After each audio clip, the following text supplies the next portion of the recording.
Ауыл мектептеріне арналған мың бала ұлттық олимпиадасының екінші кезеңі өтті. Аталмыш іс-шара барысы Юстади тестілеу орталығының ұйымдастыруымен өткізілді.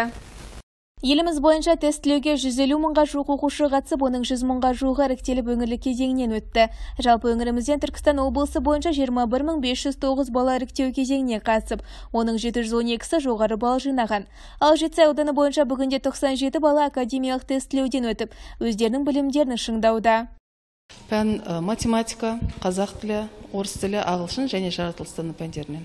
Бұл мың бала жобасының, негізі мың бала олимпиадасының мүмкіндігі өте үлкен, ауқымды. Бұл жерден жеңімпаз атанған балдарымыз болашақта БИЛ, білім инновация лицейіне, Назарбаев мектебіне, Дарын мектептеріне және физика-математика мектептеріне түсуге жолдама ала алады. Сондай-ақ тестілеу барысы толықтай Юстади тестілеу орталығының жіті бақылауында өтті. Тестілеу науқаны толықтай ыңғайлы, заманауи техникалық құрылғылар мен инфрақұрылымға сай жасақталған. Сонымен қатар арнайы әрбір оқушының турайынан камерамен және барша оқушылар арасында арақашықтық сақталған жағдайда өткізілді.